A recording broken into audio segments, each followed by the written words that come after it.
E aí nós vamos estudando esse livro aqui, Profecias do Fim do Mundo. Esse livro é um livro de cabeceira de todo católico apostólico romano. O pessoal fica aí querendo ver o que vai acontecer, né? Procurando aí, enfim, videntes místicos, etc, né? Mas não precisa, porque tá tudo aqui, ó. Profecias do Fim do Mundo são profecias reconhecidas pela Santa Igreja, feitos a santos, beatos e beatas, veneráveis, Nosso Senhor e Nossa Senhora, mostrando a eles o que vai acontecer no nosso tempo e que já está acontecendo. Esse livro aqui tem na loja Sagrada Face, www.lojasagradaface.com.br. É o tipo do livro para ser seu livro de cabeceira e para dar de presente também, né? Só que como a nossa loja ela funciona, ela trabalha sob demanda. Você encomenda uma vez por mês, eu junto todas as encomendas e mando, né, para a gráfica. Então, e depois quando chega a gente manda para vocês. Então, quanto antes encomendar, melhor, né? Porque de repente, eu pedi aí, dia 30 de novembro, cara, para mandar para o meu parente no Natal. Chegou até agora, não vai chegar mesmo. Tem que pedir já desde agora, já ir pedindo, né? O que você pretende dar de presente aí. E livro católico é o que mais tem lá com a gente na nossa loja Sagrada Face. Tem uns 140 títulos já nessa altura do campeonato. Olha, coisa muito boa para espiritualidade, para conversão e salvação. Então nós vamos continuar com a profecia do Papa Bento XVI, o fim da igreja política, de quando ele era ainda padre Ratzinger, lá em 1969. Ele fez, então, 5 sermões pela rádio alemã, Hessian Rundfunk, e deu sua pregação final, que carregava consigo um tom profético distinto. Então essa aqui foi a última pregação, o último sermão que ele fez, justamente em 1969, que na época fazia ainda sermão, né? Não fazia homilia, diferente. Sermão é muito diferente de homilia. A gente tem colocado aí, né, no site da paróquia, sermões de vários santos, né? Tem um tempinho que eu não coloco, mas se você jogar lá na Paróquia Sagrada Face, www.paroquiasagradaface.com.br, aí o sermão é muito diferente, porque o tom é mais denso, né? É mais enfático. O padre, o bispo, o santo que está fazendo o sermão, ele pega no pé mesmo e aponta o caminho certo e também aponta os erros. Então vamos colocar aqui, o Papa Bento XVI está nos falando, meus irmãos e minhas irmãs, do futuro da igreja. O futuro da igreja pode brotar daqueles cujas raízes são profundas, trecho que nós vimos ontem. Para colocar isso de forma mais positiva, o futuro da igreja, mais uma vez como sempre, será reformulado pelos santos, pelos homens, isto é, cujas mentes sondam mais fundo do que os slogans do dia, que veem mais do que os outros veem, porque suas vidas abraçam uma realidade mais ampla, porque suas vidas abraçam uma realidade mais ampla. O altruísmo, que torna os homens livres, é alcançado apenas através da paciência de pequenos atos diários de abnegação. Por essa paixão diária, que por si só revela um homem de quantas maneiras ele é escravizado por seu próprio ego, por essa paixão diária e somente por ela, os olhos de um homem são lentamente abertos. Ele vê apenas na medida em que viveu e sofreu. Então vamos pegar trecho por trecho, como a gente sempre faz, para entender melhor, né? Porque Papa Bento XVI é o maior teólogo vivo da nossa época, né? Um grande teólogo, de mão cheia. E assim, ele sabe tanto falar de forma catequética. Uma vez assisti um vídeo dele falando com criança, respondendo, até tem um livrinho dele, respondendo para as crianças, coisas básicas, perguntas das crianças, né, que são dúvidas de catequese, né, de forma, assim, totalmente catequética, não tem como não entender, e depois eu vi ele respondendo para padres jovens, né, que foram lá fazer perguntas, e respondendo no nível, então de acordo com quem está falando com ele, é o nível que ele respondia, né, uma beleza mesmo. Para colocar isso de forma mais positiva, o futuro da igreja, mais uma vez, como sempre, será reformado pelos santos. Então, quem são esses santos? Esses santos, meus irmãos, na Bíblia, santo não é a pessoa que tem uma imagem no altar. Não significa isso. Santo, nas Sagradas Escrituras, significa aqueles que são separados por Deus para Deus. Para quê? Para viverem e se dedicarem a Ele, viverem com Ele, por Ele e para Ele. Então, nesse sentido, nós somos santos e temos que levar uma vida de santidade irrepreensível. Um santo que não leva a vida de santidade é uma lástima. Um santo que não leva a vida de santidade, bom, já está perdendo a santidade e perdendo a salvação. Porque se o Senhor chama a gente, uma vez que o Senhor nos chamou para estar mais perto, nos separou para Ele, para viver com Ele, por Ele e para Ele. Então aí, meus irmãos, isso é uma grande honra, isso é uma grande glória, uma grande graça, a maior que existe nesse mundo, nada é maior do que isso. Então, são esses santos que vão, então, reformular a igreja. O futuro da igreja será, como sempre, reformulado pelos santos. E aqui no nosso caso, no fim do mundo que nós estamos vivendo, nós estamos na Terceira Guerra Mundial. Não estourou ainda na sua casa, mas vai estourar no Brasil também. Vai estourar no mundo inteiro, por enquanto ainda localizado. Toda a Guerra Mundial começou assim, conflitos aqui, conflitos lá, e de repente aquilo incendeia o mundo inteiro. Só que dessa vez vai ser diferente. Onde não tiver guerra de país contra país, vai ter guerra dentro do próprio país, do próprio território, aí da própria população, é guerra civil.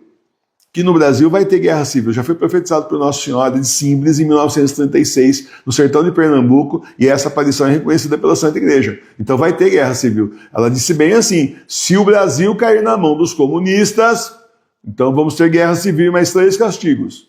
Nós já caímos nas mãos dos comunistas, você sabe. Todo mundo aí é de esquerda, né? Aí tinha aí o Olavo de Carvalho, ele falava assim, né? No Brasil é assim, o povo é de direita, muitos, não são todos, mas uma parte do povo significativa aí é de direita, mas acontece que os políticos e mais a mídia são todos de esquerda. Verdade. E é verdade. Não é só porque ele falou, não, é que a gente raciocinou a respeito disso, tem razão. Então, bom, meus irmãos, nós já caímos na mão da esquerda. Portanto, é o tipo da coisa dos comunistas. Portanto, é o tipo da coisa que está para estourar e vai ser de uma hora para outra, tá? Então, veja bem, a igreja será reformulada pelos santos. Pelos santos nesse tempo que nós estamos agora significa aos leigos que vão levar a Santa Igreja à frente até o final desses tempos que são os últimos, são os tempos do Apocalipse. Porque está estourando aí a grande tribulação, depois disso, quando chegar no auge do caos, é o anticristo, primeiro é o anticristo, depois é a besta, a marca da besta. Quem não aceitar a marca da besta vai ser cruelmente perseguido, e quando a perseguição chegar no auge, no insuportável, naquilo que agora acabou mesmo, não tem jeito, um olha para o outro e fala, acabou, não tem mais esperança, tem, porque o Senhor Deus vem ao nosso encontro, nem fala esse tipo de besteira, não tem mais esperança, porque o Senhor Deus vem ao nosso encontro, são os 3 dias de escuridão, aí a ira de Deus caindo sobre a terra, acabando, dizimando de uma vez por todas os ímpios, os iníquos, suas propriedades, suas criações, tudo que é deles vai desaparecer, já era. É interessante porque tinha uma música antigamente, você vê que a gente não ouve essas coisas mais, né? Antigamente, na época da MPB, tinha 2 músicas que falavam sobre isso. Uma delas chamava Juízo Final. Vários cantores gravaram, né? Uma delas chamava Juízo Final. Se eu não me engano, é do Nelson Cavaquinho, se eu não tenho enganado a letra, tá? E assim, já falava justamente disso. Da derrota do mal e da vitória do bem. Lá atrás as pessoas sabiam, acreditavam. Hoje não, né? Hoje não acredita, 1000 anos de paz, cara, 1000 anos de paz, a gente nem vai ver isso. Tem um vidente aí, diz que é vidente de Nossa Senhora e só fala besteira, só ensina errado. Bom, continuando aqui. Isto é, cujas mentes sondam mais fundo do que os slogans do dia, que veem mais do que os outros veem, porque suas vidas abraçam uma realidade mais ampla. Então sim, gente, nós vemos mais do que as pessoas veem. Não é para ser bonzão que eu estou falando, tá? Você acha que eu estou sendo assim, o senhor Emílio é modesto, né, cara? Muito modesto, né? Não é isso, não. Acontece que nós não temos mérito nenhum de ver mais que os outros veem. Não é mérito meu, não é mérito de vocês. Quando eu falo nós, família Sagrada Face, tá? Não é mérito nosso, é mérito do Senhor. Ele está nos mostrando, O Senhor está nos mostrando, 7 anos, mostrando para nós as Sagradas Escrituras, o Sagrado Magistério da Santa Igreja, Sagrada Tradição, a Sã Doutrina da Santa Igreja, as profecias reconhecidas pela Igreja. Isso é o Senhor que está fazendo esse trabalho conosco. Qual o mérito que nós temos? Nenhum. A única coisa que sobra para nós é que nós temos vontade de seguir o caminho do Senhor e estamos seguindo. E Ele então vai nos levando, vai nos mostrando, vai nos arrastando, vai nos conduzindo. Certo? Aí isso é mérito nosso. A gente quer estar com o Senhor e quer estar com Ele também no fim, né? Justamente para todos sempre no céu, na Jerusalém Celeste, quando ela descer, depois do juízo final do céu. Esse é mérito nosso. Nós escolhemos, dissemos sim ao Senhor, não saímos do caminho. Mas tirando isso, nós não temos mérito nenhum, né? Justamente, mas o Senhor nos fez ver mais longe, porque suas vidas abraçam uma realidade mais ampla, claro. A vida para nós não é mais só o que era antes, que era só a vida do mundão. Nossa vida agora é salvação. Estamos aspirando à salvação. Não estamos querendo ficar ricão, não estamos querendo ficar famosão, estamos querendo ser salvos, estamos querendo estar com o Senhor para sempre. Esse é o nosso objetivo de vida ou não? Bom, tem que ser, né, de todo mundo da família Sagrada Face, da paróquia Sagrada Face de Tours, tem que ser esse o objetivo. Isso aqui está acabando, daqui a pouco não tem mais nada. E o sujeito ficou lutando a vida inteira, batalhando aí para ser rico no mundo e pobre no céu, paupérrimo no céu, pobre, pobre, pobre de marré, marré, marré, né? Marré de si, uma coisa assim na musiquinha. O altruísmo que torna os homens livres é alcançado apenas através da paciência de pequenos atos diários de abnegação. Altruísmo é o contrário do egoísmo. O egoísta pensa só nele, o altruísta pensa nos outros. Aqui no caso, pensa na igreja, trabalha pela igreja. Quantos missionários e missionárias digitais nós não temos aqui que doam uma parte do seu tempo todo dia, graciosamente, não ganham nada para isso?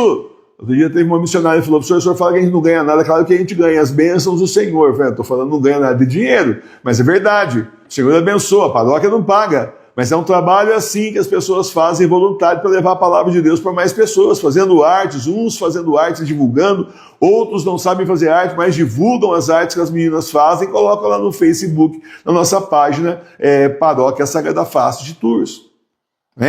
Então, quanta graça, né? E então, simplesmente abrindo mão do seu tempo livre, estão aí muitas vezes sacrificando o seu próprio tempo, se organizando para trabalhar para Deus e para o próximo. Então não estão visando dinheiro, não estão visando nada. Política, nada. Vou fazer isso aí, cara. Depois eu vou ser vereador, no próximo mandato eu vou me candidatar. Nada, ninguém pensa isso aqui. Eu acho que não, né? Espero que não. Porque se pensar isso já não é da paróquia. Daí já é um excomungado e está se aproveitando das coisas do Senhor. Mas aqui não tem isso. Quem é da paróquia de verdade não tem isso. Então, meus irmãos, o altruísmo que torna o homem livre é alcançado apenas através da paciência, de pequenos atos diários de abnegação. Por essa paixão diária. Paixão não é estou apaixonado por aquela moça, ó, o zoinho dela, não é isso, é sofrimento. Paixão de Cristo, sofrimento do Senhor. Por essa paixão diária, que por si só revela ao homem de quantas maneiras ele é escravizado pelo próprio ego. O egoísta é escravo do próprio ego. O egoísta é escravo do demônio, que atiça o ego dele. Ele pensa só nele. Se dane todo mundo, que se exploda o mundo, se ele se der bem, o resto não quer nem saber. Então o egoísta pensa só nele, olha só para o próprio umbigo. Ele faz tudo para que ele se dê bem, para que ele consiga vantagens, riquezas, prazeres. Não quer nem saber se está prejudicando os outros ou não. O egoísta é o contrário do altruísta. O altruísta não, ele simplesmente se doa, aqui no caso, para uma causa muito boa, que é da Igreja de Nosso Senhor Jesus Cristo, a única que realmente vale a pena, tá certo? E esse tipo de coisa mostra, quando você vai simplesmente abrindo mão de você, você vai descobrindo como você era escravo do pecado, como era escravo do próprio ego, e começa a ver outras tantas pessoas escravas delas mesmas, e no fim das contas, escravo do pecado, e em última análise, escravo do diabo. Essa é a questão, tá certo? Por essa paixão diária, e somente por ela, os olhos de um homem são lentamente abertos. Aos poucos você vai, no sofrimento, abrindo mão de você, abrindo mão da sua vida em favor de Deus, em favor da igreja, em favor da obra. Então, aos poucos, você vai abrindo mão de tudo que você queria, você vai abrindo mão da sua vida para viver a vida que Deus tem para você. Não mais a vida que você queria ter, não mais a vida que você achou que ia ser legal, não mais a vida que você sonhou para você, que o mundo te falou, que o demônio te inspirou, mas sim a vida que o Senhor sonhou para você, o Senhor quer para você, a missão que Ele tem para você.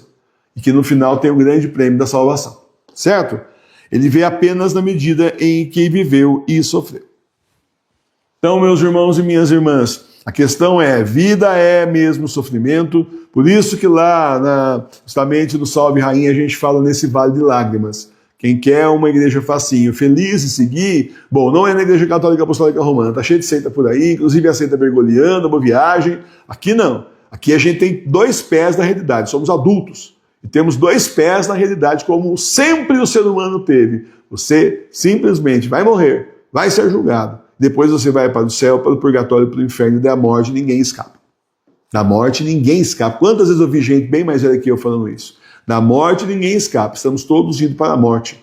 Cada dia que você vive é um dia menos, porque você já viveu aquele dia. Isso é uma coisa que há muito tempo, quando eu era jovenzinho, eu pensava isso. Aquele pessoal, quando chegava no fim do ano, dia 1º de janeiro, adeus, ano velho! Vocês estão comemorando o quê? Um ano a menos de vida para vocês. Não estão entendendo.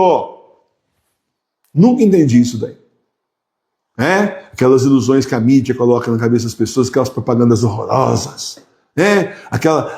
Tinha uma musiquinha cheia de crianças falando que não era para a pessoa se arrepender, contra a igreja, tudo só ensina contra a igreja. Parece bonitinho, politicamente correto, tudo errado. Tudo contra Deus. Rede Inferno e televisão não pode realmente falar de Deus, né? Não pode, porque eles são Rede Inferno e televisão. Então, bom, meus irmãos, é isso. Nós continuamos aqui levando a Santa Igreja à frente. Nós estamos aqui batalhando pelo Senhor e pela Santa Igreja, que continua conosco. O Papa João Paulo II disse, enquanto tiver um fiel vivo, e outros santos também disseram, a igreja não acabou, porque cada um de nós é um tijolinho vivo da Santa Igreja. Louvado seja o nosso Senhor Jesus Cristo. Para sempre seja louvado. E é por isso que nós levamos a Santa Igreja à frente. Por isso que a nossa missão é essa. Levar a Santa Igreja à frente foi a missão que o Senhor nos deu. Bom para cada um de nós que realmente tem fé. Mas tem gente que não tem fé. Tem gente que não quer se dedicar a Deus, não quer se dedicar à igreja. Quer que o Senhor se dedique a ele. É o seguinte, eu sou egoísta. Eu quero saber qual a vantagem que eu ganho nisso, cara. A vantagem que eu ganho, porque se eu fizer isso, vou ser abençoado, vou ganhar um carrão, 500 mil, 1 milhão que nem o Neymar, ou nem sei mais o preço do carro do Neymar. Né? É só um exemplo. Então, você está entendendo? Então, bom, né? É o tipo da coisa que a pessoa que está procurando igreja e banco, não é aqui também. Porque o Senhor era pobre. Veio pobre, morreu pobre. O Senhor foi pobre, levou a vida pobre, simples, para mostrar para nós que isso não interessa. Riqueza do mundo não interessa. O que interessa é a riqueza no céu, a riqueza em Deus.